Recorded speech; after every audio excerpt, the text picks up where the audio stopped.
अच्छा शुभ, अंतरिक्ष की विशालता देखकर सबसे पहला विचार क्या आया आपको?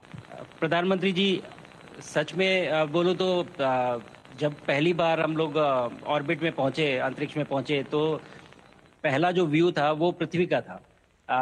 और पृथ्वी को बाहर से देख के जो पहला ख्याल और पहला जो थॉट मन में आया वो ये था कि पृथ्वी बिल्कुल एक दिखती है। मतलब बाहर से कोई सीमा रेखा नहीं दिखाई देती, कोई बॉर्डर नहीं दिखाई देता।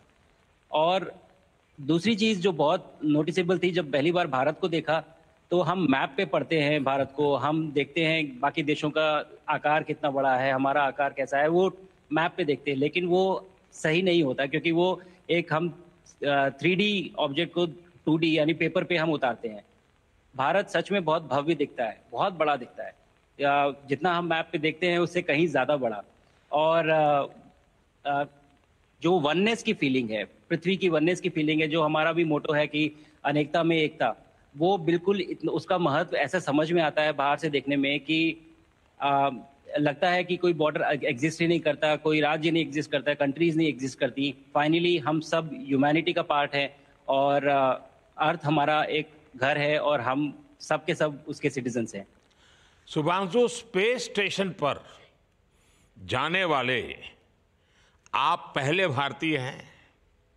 आपने जबरदस्त मेहनत की है, लंबी ट्रेनिंग करके गए हैं। अब आप रियल सिचुएशन में है, सच में अंतरिक्ष में है। वहां की परिस्थितियां कितनी अलग हैं, कैसे एडप्ट कर रहे हैं? यहाँ पे तो सब कुछ ही अलग है प्रधानमंत्री जी। ट्रेनिंग की हमने पिछले पूरे 1 साल में। सारे सिस्टम्स के बारे में मुझे पता था, सारे प्रोसेस के बारे में मुझे पता था, एक्सपेरिमेंट्स के बारे में मुझे पता था। लेकिन यहाँ आते ही सडनली सब चेंज हो गया।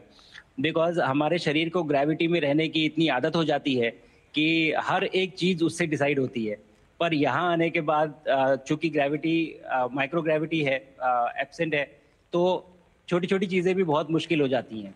अभी आपसे बात करते वक्त मैंने अपने पैरों को बांध रखा है, नहीं तो मैं ऊपर चला जाऊंगा। और माइक पे भी जैसे छोटी छोटी चीजें हैं, इसको छोड़ भी दूं तो भी ये ऐसे फ्लोट करता रहता है। पानी पीना, पैदल चलना, सोना बहुत बड़ा चैलेंज है। आप छत पे सो सकते हैं, आप दीवारों पे सो सकते हैं, आप जमीन पे सो सकते हैं। तो पता सब कुछ होता है प्रधानमंत्री जी, ट्रेनिंग अच्छी है, लेकिन वातावरण चेंज होता है तो थोड़ा सा यूज टू होने में 1-2 दिन लगते हैं, बट फिर ठीक हो जाता है। भारत की ताकत साइंस और स्पिरिचुअलिटी दोनों है। आप अंतरिक्ष यात्रा पर हैं, लेकिन भारत की यात्रा भी चल रही होगी। भीतर में भारत दौड़ता होगा। क्या उस माहौल में मेडिटेशन और माइंडफुलनेस का लाभ भी मिलता है क्या? जी प्रधानमंत्री जी, मैं बिल्कुल सहमत हूँ। मैं कहीं ना कहीं ये मानता हूँ कि भारत ऑलरेडी दौड़ रहा है और ये मिशन तो केवल एक पहली सीढ़ी है उस एक बड़ी दौड़ का। और हम जरूर आगे पहुंच रहे हैं और अंतरिक्ष में हमारे खुद के स्टेशन भी होंगे और बहुत सारे लोग पहुंचेंगे। और माइंडफुलनेस का भी बहुत फर्क पड़ता है। बहुत सारी सिचुएशंस ऐसी होती हैं नॉर्मल ट्रेनिंग के दौरान भी या फिर लॉन्च के दौरान भी, जो बहुत स्ट्रेसफुल होती हैं।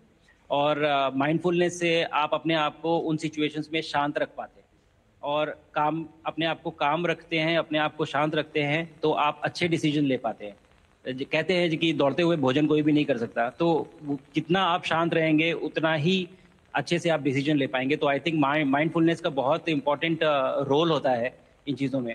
तो दोनों चीज़ें अगर साथ में प्रैक्टिस की जाएं तो ऐसे एक चैलेंजिंग एनवायरनमेंट में या चैलेंजिंग वातावरण में मुझे लगता है ये बहुत ही यूजफुल होंगी और बहुत जल्दी लोगों को अडैप्ट करने में मदद करेंगी।